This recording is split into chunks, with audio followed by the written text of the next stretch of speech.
Hey guys, KZT here, back with another one for you guys. And today we're taking a look at the Evolve 3D Printing Cyclone Hand Stop. So let's talk about it, shall we?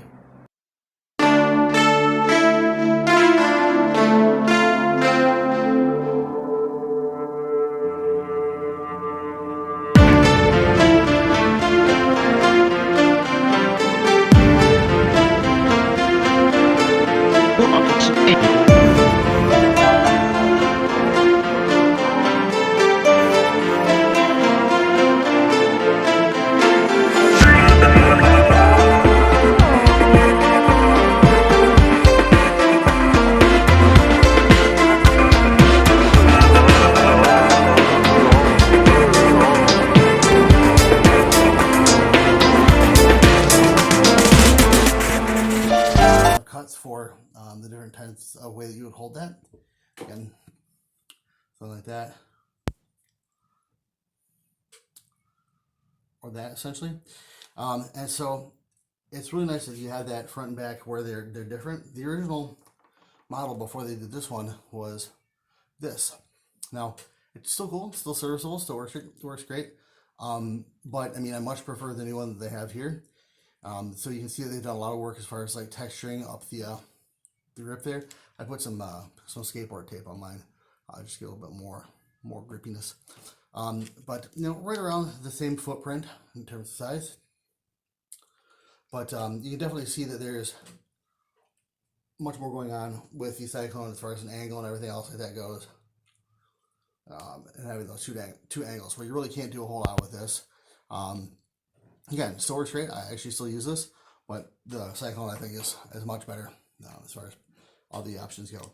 Now they put a rubber grommet right here, and that is for when you're screwing it into the M-lock rail there, that it'll give you a bit of give before it actually starts to clamp down too hard. So you actually have friction like you would like before that actually starts to put any pressure really on the 3D printed material. So why is that important? Well, a couple different things. Number one, it takes the stress off the material, so it's easier to screw it in tighter and not have it break or snap or anything like that. Obviously, guys, don't over tighten it. If you are able to do this, you know, chew bubble gum and walk at the same time, you should be okay. But you know, there are you people out there. So, but number two, also, it gives you a little bit of heat resistance because this is a different material that transmits heat slightly differently than the remainder there. So with mine being mounted right underneath the gas block, I really like having that on there. And even though the screws kind of dig into the block a little bit, I'm actually able to press them down hard enough onto the grommet there and really lock that in. So we have that. So what does this thing compare to size-wise and everything? Size-wise. Okay, so the closest thing I could say would be the BCM keg. So if you're familiar with this, you should be, and most people have seen a few of these. Really nice piece from BCM, and with Travis Haley, all that stuff. In fact, oh god, I don't even know if you can see it from here, but maybe you can't see it. I'll have to show you another time. There's an interesting thing. There's an interesting story written in the inside of this. So anyways, let's look at the footprint of the CAG there. And the 3D printed one here. So pretty close in terms of what you're looking at as far as the curve and everything up front there. And the CAG is a little more flat on the back, but that's how it was designed, where this was designed on Cyclone to give you another basically set of handholds that you could use in case you didn't want to use the other way. Now, the CAG is a little bit longer, so you will need a little bit more rail space for that. But there's an interesting thing about the screw placement here. We'll talk about that in just a second as we kind of go through the pros and cons and what I think about it. So we kind of see that these are pretty similar. There you go. And obviously much shorter on the Cyclone, but this is a little bit shorter still. So this is the UTG Hand Stop.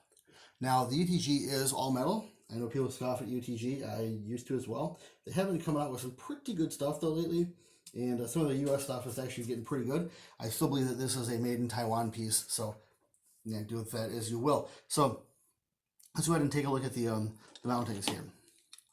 Again, so we have the UTG where it only has one, and then a recoil lug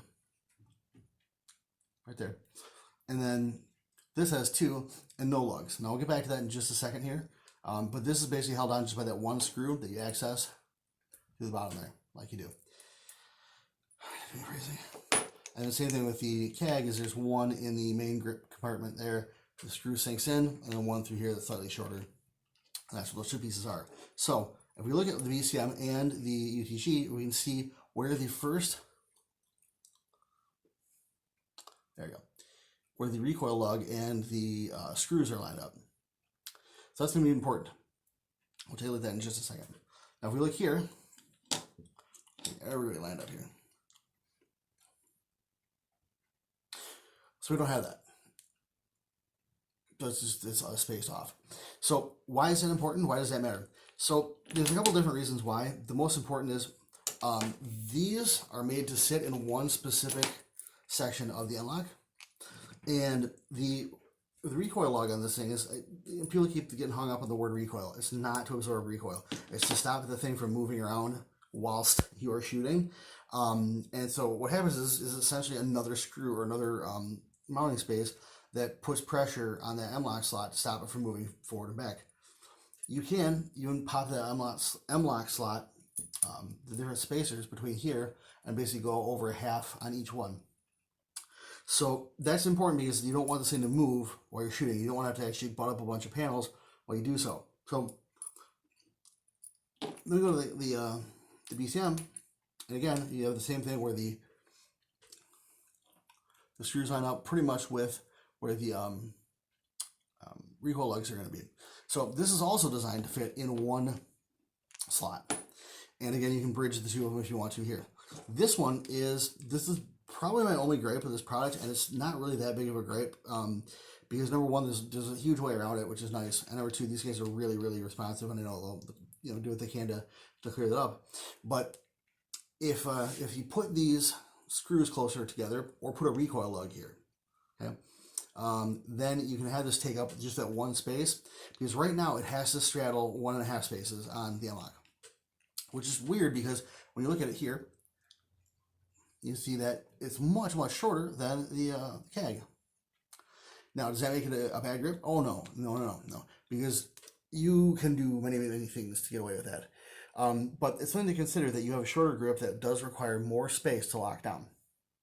So, does that bother me? I mean, it's something that I would rather was not a thing. But at the same time, again, I'll show you the fix for it. But I think the next one they come out, they'll probably put even like a recoil lug in there somewhere, or just they'll move one of the screws back. I mean, honestly, you could probably just move the screw forward here and sink it into here and kind of adopt this type of thing. And, just sink it to the bottom, widen it out a bit, whatever. But that's pretty close to what you're going to see, or what you could see anyways. So there is a way around it, and I'll show you that right now. And yeah, we'll go ahead and see what we think about that. But also, again, look, if you look at the originals, you're also looking at a shorter footprint, a little bit, on the Cyclone. But obviously the spots, the screws are in the same spots. And then we go to the longer one, like the double-handed or the double hook piece, which I liked because as you fingers forward, you have a lot of space and there's not really a whole lot of lug there. Now, not a whole lot of lug. Now, this is one of those things where this is one of their first prototype items, and it was just to sort of test out. This wasn't like, this wasn't the Cyclone. The Cyclone obviously is something that's come a long way in its development. And you can definitely see, I mean, even from the texturing there, how the Cyclone is just gorgeous in terms of the texturing. And it really does lock your hand in there. So when you go ahead and grab on there, and I'll show you here in a little bit, but it really does really dig in there. So it's kind of nice to have something where you don't have to go ahead and immediately apply skateboard tape. So let me go ahead and grab a rifle, and I'll show you guys what I'm talking about as far as being able to mount that up and stop it from moving. Okay, so let's take a look at some of the ways that this goes together and what we can do to make sure everything lines up. I'm going to do it and hopefully not kill myself because I'm not very agile and all that stuff. So first of all, let's take a look at some of the other ones here real quick so we can see the UTG. And it's just a one slot for them. So this is the space that we have to work with here.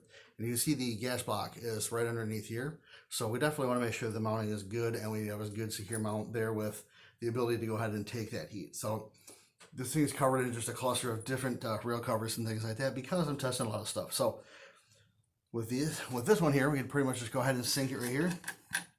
And then you can see there where it would take up that 1.5 or that one space there. No, I'm not going to scroll these. I don't have time for that. But so also we could go ahead and back this out here, or maybe could we? I'm not going to do this, he says.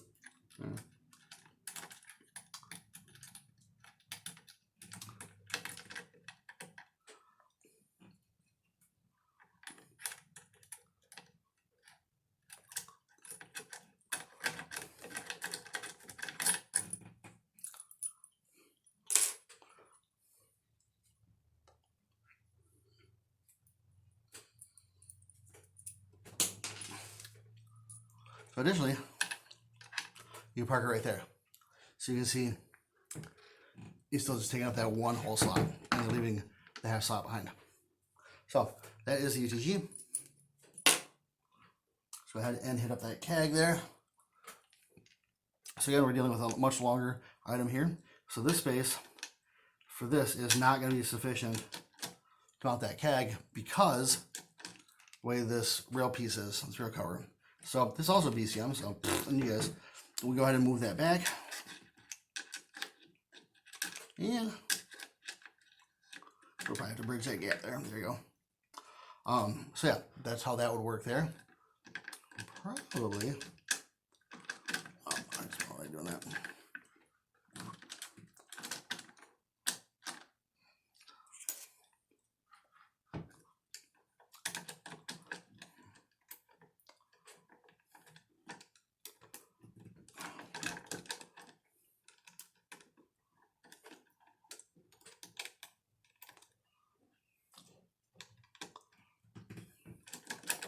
There we go.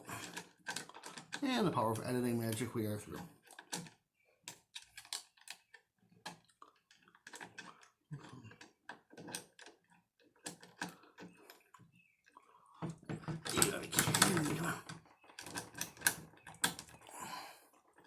Travis.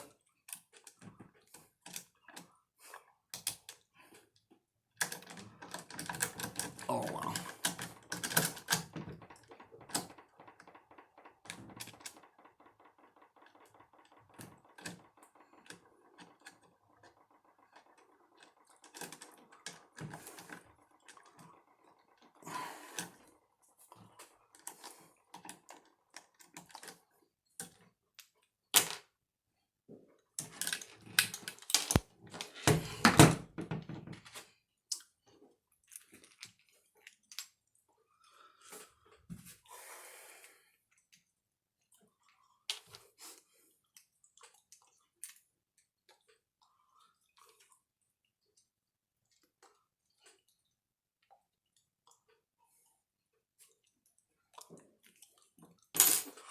Okay, so when we remove that CAG there, we can see we can kind of do one all the way back here if we moved this grip, one straddling it, but the length of this is not really going to let us get away with a whole lot of other options there. So you're essentially looking at like a 1.5 to potentially 2 slot for the CAG because it's so long.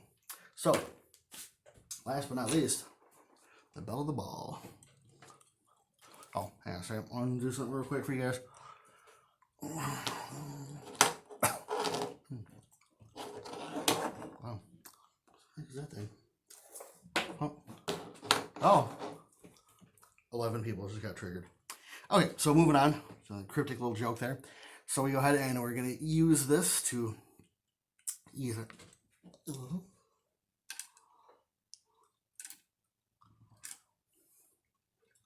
So here's the issue that we have, because now with this we have essentially a 1.5 to 2 slot item that we can't do anything with. So if that makes sense. So basically what we're looking at here is you have a movement forward, you have movement aft. That allows almost an entire, I don't know, mess with light over here. I hate lighting. So basically leaving this almost entire spot exposed. So now I really can't put this where I want to, because if I have it back here, I can push it all the way up if I had to, or the back by accident. This is another one of those nightmares. Here you go. I don't want it all up here, because when I apply a rearward pressure to it, then it's going to start to slide back out of the place where I want it. So what do I want to do? Well, for me, that's put it back as far as I want to, and then I want to go a little bit further. There you go. And then sink a rail panel behind it. And then so there, I have everything I need to do. And the rail panel will stop it from backing up. Now, there is a little bit of space right there. I mean, deal with it. I've never actually had this thing move, and it's sitting right underneath the gas block. Tighten it down, and then you have that butted up there. You can even have one sort of like a little bit longer as far as rail panels go. You can use these little, they're Strike Industries, to kind of hold that into place. And so because you have that, now you have a rigid abutment for this thing to not move back on. So the big takeaway from that is I really hope that they do one where you do have the recoil lug in the middle that will stop you from moving. Even if you don't move the screws, putting a lug in the middle, just like there's done on these two, because if we look at it, nature abhors a vacuum. And there really is, that was not done by accident, that they line up like that. So they both sat down and said, okay, well, where would these lugs be if we wanted to split the difference, if we wanted to put them into one slot or 1.5, and what would that look like? So they're able to do that. So really, it doesn't take much to put in there. You can literally leave that screw here, yeah, and then put this one right here, and be done with it. You wouldn't even have to move the actual screws, just as long as this can kind of clip that little pocket right there and take care of that. So guys, what do I think about this thing? Personally, I think it's awesome. Am I a little bit biased? Yeah, I am a little bit biased, because I had a little bit of hand in some of the ideas that made it come to fruition. However, it worked better than I thought it would. And despite the little nagging thing of having to put something behind it, you guys, if you have a rail, you have stuff like that. So don't just sit there and think, oh my god. But it works out great, and I've never had this thing move under 500-600 rounds. I mean, that was a little scarce nowadays, but I mean, it's under the gas block of an H-bar, and when the thing gets warm, it stays warm. So I've never really had an issue with this. I've banged it up against quite a few things, not a problem at all, and really, it keeps coming back for more. So guys, $15, little man, put that in my hand. If that money doesn't show you, oh me, oh yo, my jungle love. 3 people will get that. Yeah, go ahead and pick one up. I mean, the worst you can do is get one of these things and have a lifetime warranty on it, and look like a cool kid. Plus, I mean, they do this gray, and I mean, it matches. Look at that. I mean, it's tight like a tiger. But yeah, I mean, I think that they're awesome, and I mean, leaps and bounds ahead of the original one. And even if you look at the thing like the stippling or the grip texture, the CAG is a very subdued, like low profile, and this is very, very, very grippy. Very, like when you get your hand around the corner of it, you can feel it. So guys, I definitely, like I said, I'm a little bit biased, but I do recommend you pick one of these up, or 2 or 3. They're pretty cool, especially on short guns. I run a couple of these on SBRs, and they're really, really nice. But I also like one of the long boys too. Guys, if you have some questions, definitely leave them in the comments below. Like, share, comment, and subscribe. Make sure you say horrible, horrible things about me, and insult my legal intelligence as well for previous videos. Guys, that's all I got for you. You know, that's one thing about survival. No, never mind. Guys, have a great rest of your day. Thanks for tuning in. See you.